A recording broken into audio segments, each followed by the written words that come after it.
So yeah, I'm just gonna really jump straight into it, Okay. and ask you, first of all, who are you, and what is your journey that brought you to sort of build your company?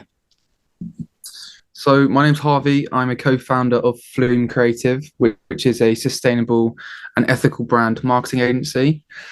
And to give you a bit of context, so my journey started out when I actually did a economics degree.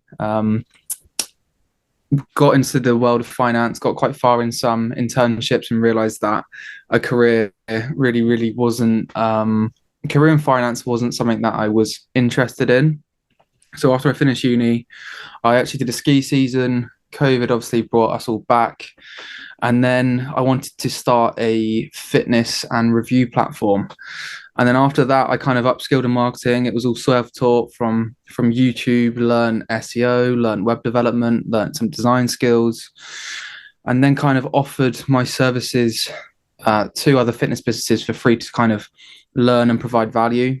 And Mm. then from there, got some more experience freelance, worked for a range of different companies from dentists to um, workshops to physios, and then always had a passion for sustainability. So within lockdown, I actually went to go study a master's at the University of Bristol in environmental policy and management, and then realized that why don't I pair my marketing skills and data analysis skills with my friend Finn, who I met on the first day of uni, who was doing a range of things in editing and videography. So we kind of paired our skills together to create Flume and work with purpose-driven brands, which are trying to really make an impact and positive impact on the way we live. Mm, interesting. So yeah, if you can explain a bit more in detail what Flume exactly does.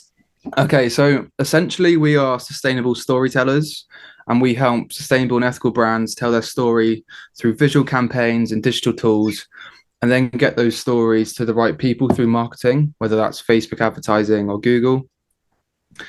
That's essentially what we do in a nutshell. The name is so we wanted flair in terms of flaring your brand and standing out, and we wanted bloom as in organically grow. So we came together with Flume. I like the premise behind the name. However, Finn isn't too happy, but I think it's a good story to tell. I mean, it is. Maybe it's one of those names that when you hear them, you're like, oh, what is that? Because it's a word that you've Yeah. never heard. Yeah, I think for brands, names sometimes do mean things, but I think you just have to be careful of make sure people can spell it, one, and then Yeah. two, make sure people haven't got the same name, so you're not competing against them on different organic channels. Yeah, absolutely. But yeah, obviously it's the thing of not knowing what it means. I think is something that sparks curiosity as well in the company. So it's something that, if I see Mhm. it, I'm like, oh, what is that? What do they do? And it's just it Yeah. sparks curiosity about, learning about the business. So I think that's why it's a cool name. Um, Yeah, so I think a lot of sustainable and ethical brands use very neutral green colors, and we kind of mm, wanted to go against the grains. So we used the bright orange in terms of alarming about the climate emergency that's coming, and we kind of wanted to stand out in mm. the crowd. Yeah, I was gonna ask you about that as well, because you are I guess, ethical, sustainable brand, but in the branding Mhm. that you have, there's nothing really trying to say that in a weird way. Yeah. It's not a bad thing at all. It's just that you really do stand out in that sense. Because if you Thank see it, you. you're not thinking green, but actually green is everything that you do. Which actually sort of in a natural way does bring me to ask you about how you sort of focus, like, why did you make that decision, which, I mean, obviously you did already say that, but is that sort of a way for you to stand against greenwashing, which is something that we knew we were going to discuss today? Yeah, I think for us, just working with purpose-driven brands is something that is in line with our own values. Mm-hmm. Um, I feel like I'm a bit of an expert in greenwashing. So I actually did my master's thesis on how businesses perceive greenwashing, how they've changed the way they present their credentials. and how they think greenwashing can be stopped in the future. And from that research, I kind of developed a framework and toolkit where we kind of want to transition the brand and the business into a consultancy and really helping brands challenge their stakeholders, make sure that their claims are solid, and push back if a brand is trying to maybe pull the wool over our eyes. So essentially, yeah, we want to be an agency where if you work with us, we make sure that your claims are solid. We will challenge you and make sure that you do your background research, and then get that message to the right people. In what sort of, can you be a bit more specific in what you mean by, what claims are companies normally doing that you're maybe telling them, you have to make sure that this claim is true and that you have the right data to support it? Yeah. I mean, I think the terms eco, environmentally friendly, sustainable get thrown around a lot. Yeah. And you have to really, really do your homework on your competitors, on your product, on your whole full life cycle and supply chain to really make sure that your claims are concrete. To give you an example, a lot of brands say, hey, we're the most sustainable product on the market, but then haven't really done their background research on averages and how their competitors use their supply chain. So it's all about being open and transparent and doing your homework and putting the groundwork in.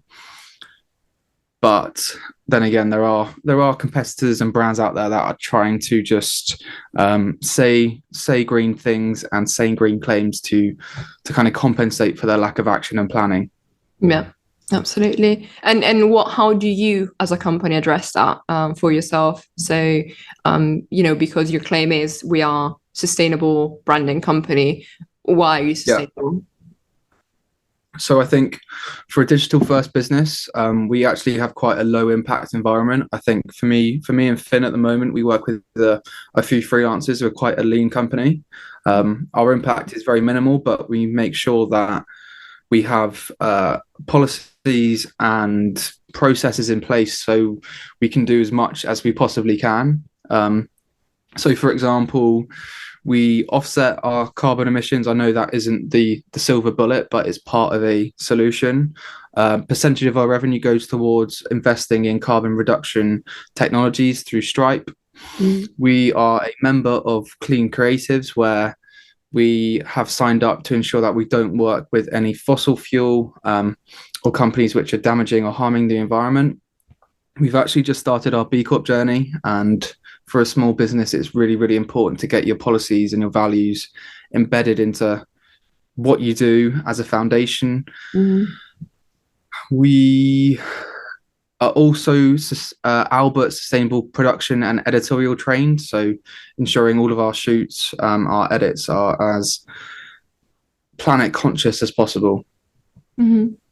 I feel like those sort of emissions that you're talking about often get overlooked.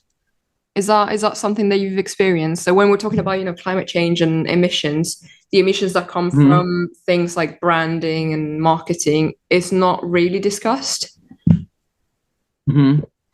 Yeah, I think a lot of companies hire agencies and that's their scope 3, so it kind of gets pulled and it's a bit ambiguous. There's a lot of companies at the moment I've seen which are kind of tracking digital carbon footprint, whether that's emails, whether that's advertising costs. So yeah, I think it's still a bit of a grey area at the moment. Yeah, and I hope it can become more clear. But I guess there's so many different tools out there, it's really hard to kind of distinguish which one's better and which one's not. But I think for advertising, we have a responsibility to ensure that our footprint is minimal. I think with things like Black Friday that have just happened, like the uplift in emissions from extra sales is a huge problem. Yeah. So you have to think about these campaigns as like, okay, if we're going to do a billboard campaign, does it really have to be a video which is powered by electricity running 24 hours a day, or can we use a sustainable billboard and source that ethically? So I think there's different decisions marketers are going to have to make moving forward. But it's, I guess, up to people in sustainable communication to kind of get people to think about the challenges differently. Have you found that there are other companies that are doing something similar to you, and there are, are they also trying to do it in a sustainable way, or do you feel like you're sort of feeling this niche in the market? I think there's obviously a lot of other sustainable communication and agencies out there.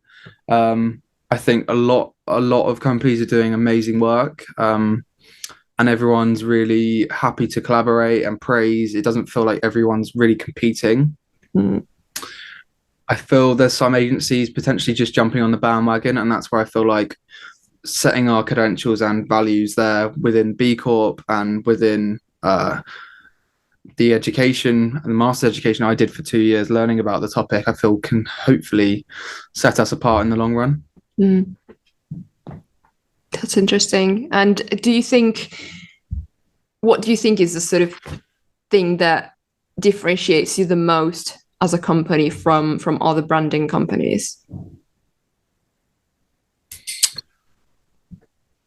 I think currently the combination of skills me and Finn have, I'm very, very data driven. Finn's very, very creative. So the two of us come together and collaborate very, very well. I think our ability to think outside the box in terms of really coming up with campaigns and narratives which inspire and communicate to the non-conscious consumer, because it's all good and well communicating sustainability to people that already are involved and passionate about it. It's kind of breaking down those barriers and using language and visuals to really inspire people that aren't really in the movement, and therefore you can kind of build to those type of people in that demographic. Which is definitely what is really important now, because you don't want to, people who already bought into the sort of the branding and the sustainability sort of movement. That's great, and we already have them there, but we need all those people that maybe don't think about it or don't really care. And it's really interesting. So how do you normally do that, or like what are strategies that you've used to sort of appeal to people that are not necessarily interested in that sustainability aspect? I think it all starts with the story, and relating back to people's emotions and people's inner motivations. I think for potentially older generations that don't care, it's like really kind of playing into like, are you leaving this world better than you entered it in, and really kind of focusing potentially on their family and how their actions will impact them. So there's a mixture of ways you can do it. It really depends on different demographics, and that's when you kind of segment data and use different messaging to target different types of people. But I think it all starts with the story, whether that's a brand story, the why, the inner motivation of why a company is trying to do what it's doing. And that's kind of where you can craft narratives within visual storytelling, and within advertising. Absolutely. So what sort of companies do you normally work with, or what businesses do you target? So yeah, we essentially just work with any business which is sustainable and ethically driven. We've worked with a mixture of companies, from sustainable fashion brands where they upcycle kimonos from India, to a EV installation company in Bournemouth. And I think what I find really exciting is when you work with different businesses, it's a new challenge to tackle. We're speaking to a few different businesses at the moment, and who are working on some amazing technological advances and projects. So I guess we're still young, we're still learning, but I think this space is something that we're really, really passionate about. Absolutely. So I think now is the time where all these young minds are really need to come together. And I feel like I think we're doing well, because also D2E, which is where the Greener podcast is being filmed or like recorded, I guess. We are also a young company. There's only two of us as well here, so I really understand where you're coming from when you say we're a small team. We don't have all those resources that other companies may have, but it's all in our minds, and there's really good stuff that can be achieved. So I'm really Definitely. hopeful as well. Yeah, for sure. I even think sometimes like a leaner team can be more beneficial because Yeah. you can do things faster, you can operate faster, and you can kind of build that personal relationship with a founder or with a business and really understand their challenges, their goals, and see if you can help. Yeah, absolutely. Um, I just wanted to move on now to a topic that we sort of touched upon earlier, which is the one of greenwashing, because you said that you are an expert on greenwashing. So, tell us a bit more about Yeah. that. Yeah, I think through my research, I feel I interviewed a load of business owners and then wrote 12,000 words, which was very challenging whilst running a business, if I'm honest. Yeah. Um, yeah, there was a lot of time management for me.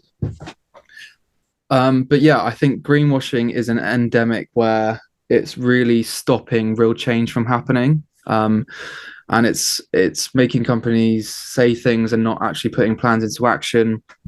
It's making other companies scared of making green claims. It's a very, very serious thing, I think, of kind of stopping the whole sustainability movement progressing. Yeah. So I think that's the big issue. I think how we solve it is a even more complicated issue because it's going to need regulation, education, business learning, Mhm. transparency of communication, um, activism, but activism in a way where we have to present solutions and make noise. And I think the balance has to be right. Mhm. Um, I'm not sure how you get there, but I think we need all of these forces in a holistic way to come together and kind of make sure that communication can be transparent. Absolutely.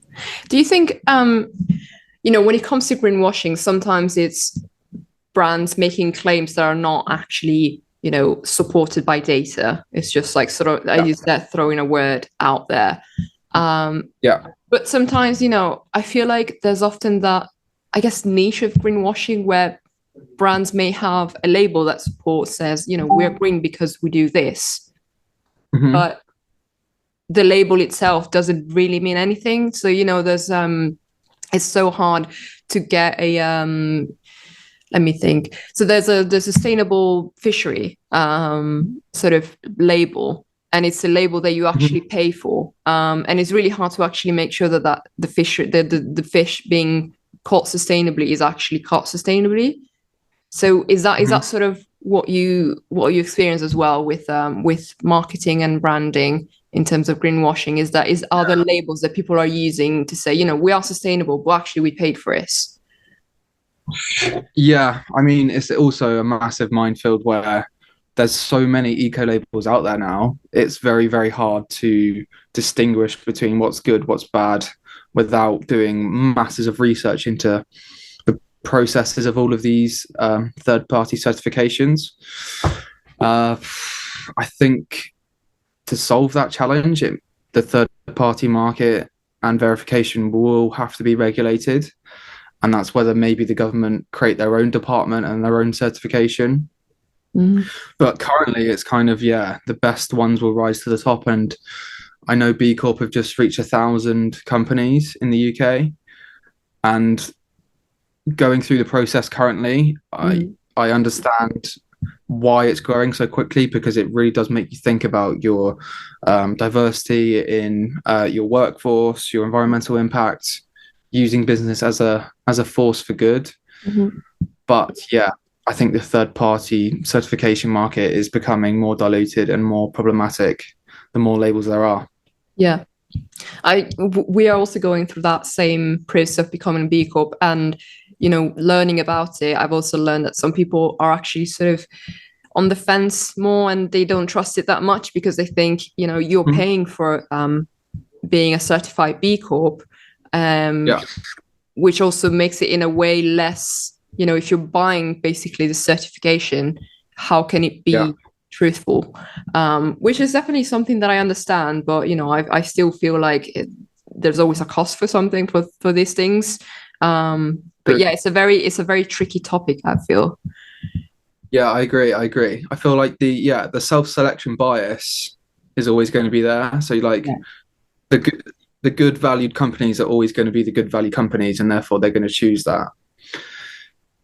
So yeah, there's a big, I think there's a big trade off, but I think third party certification does have its place. It just needs Yeah. to work in force with other variables. Yeah, there has to be a better system, which I guess is true for nearly everything nowadays. Yeah, exactly. Yeah, exactly. Absolutely. And in terms of greenwashing, just going back to your knowledge on it, do you think the visuals of it matter a lot in terms of, greenwashing and not greenwashing with a brand? Yeah, I think the whole marketing ecosystem matters, from text to images to icons to colors. It's been found. So within my research, I found, so after BP's Deepwater Horizon spill, they used a lot of green and natural colors after that environmental disaster to kind of legitimize themselves again as looking after the environment and being conscious. So yeah, visuals massively play a part. Visuals impact your emotions and the way you interpret different types of information. So it's extremely important, and I'm not sure many brands really think about visuals that way. Mm. But yes, for sure, visuals are extremely important. I feel like often, as much as I feel like I'm aware of greenwashing and I'm interested in sustainability, so I try to, do my research and stuff and make sure that I don't buy anything or I don't buy whatever brand that is not certified, whatever. Mhm. Yeah. I feel like I've fallen into that trap multiple times just because a brand looks clean and looks like they are sustainable just because of their branding. But then you maybe read more into their label or read more into maybe the ingredients of something or any certifications. Is it vegan? Is it cruelty free? And none of it is there. And you're like, Mhm. oh, I almost bought into that just because it was branding. And it's insane to me how they can do that really well. Yeah, brands are a strange thing. I think once you really identify well with a brand, you can be hooked. And that's the power of colors, messaging. So yeah, I think branding does really matter. It's just kind of getting your messaging right with the branding Mm. to ensure that you're not greenwashing, and ensuring that your messaging is in the right place to target the right people. Yeah, absolutely. It's also a matter of I feel like sometimes it's hard to believe a big brand. So for example, if I see a massive corporate saying, oh, now we have recycled packaging or we use cardboard instead of plastic, it's really hard to believe that that change is actually genuine. At least that's what my Mhm. experience is. Because I'm just, the bias is that this company actually is so big. They've been known for for destroying the environment for such a long time that you don't think that that change is going to happen. And I don't know if that's good or bad. I don't know if we should try to believe that these companies actually want to change, or if they're just trying to greenwash. That's sort of my everlasting sort of dilemma in my head. Yeah, I agree. It's a difficult thing to judge, because I think with these large corporations, they have supply chains all over the world. There's so many moving parts. And I think I would say to that is sustainability isn't perfect. And I think a lot of these bigger companies, well, some anyway, have been like, okay, yes, we actually really need to change and make sure that we are looking after the environment, and we are trying to be the best business for our people, our customers, and the planet. So I think some businesses, big businesses anyway, are really trying to put the groundwork in and change the whole operation. But again, that can only be the select few, and some other businesses are not doing that and then making claims that they are, and that kind of tarnishes the whole movement. So it's a tricky field to navigate, and I guess you need experts and thought leaders and people to call it out, and activists to really hone in on people's claims and businesses' claims. So yeah, it's a minefield, but I'm sure we can all see once we educate and understand what it means to use a business as a force for good, and kind of really highlight the good and bad things companies are doing. Yeah. So I feel like, there's that always that thought in my head of, marketing has such a big power on people. It can really, push someone to buy into something or not. Where I feel like, if you use it as a force of good, it really can push for that positive change that we're really looking for. So it's just, I was thinking, why are we not doing that? I agree, and I feel like there was the big oil documentary on iPlayer about how they use PR to kind of tarnish the climate change scientists and their research. And if that happened through PR and marketing, then why can't we use marketing to inspire and educate more people about the issues and reach people who are not conscious? So I feel like us marketers in the sustainability space have a massive task on our hands. And I feel like we have to use our skills to kind of inspire a new generation of people, as green marketing comes through communication. So it's kind of our responsibility as an industry to be transparent as possible and make sure that claims are very, very solid. Absolutely. What a wonderful way to end this. No, I'm glad. I'm glad. a very inspiring sort of final speech that you gave. That was really like calling for future generations to do that push for change. Yeah, absolutely lovely. It's happening. It's happening, I'm sure. Yeah, no, definitely. I feel like those us little corporations are sort of pushing for that change, and hopefully, we can all sort of bunch together and push for that change. The tipping point is there. We just have to push for it. That's why I really love this space, and everyone I meet at sustainability events and networking events is always willing to network and collaborate and seeing if you can pair people up. I mean, we've partnered our clients with people we know in our network, and I feel like everyone in this space is really trying to help each other, which is so nice to see.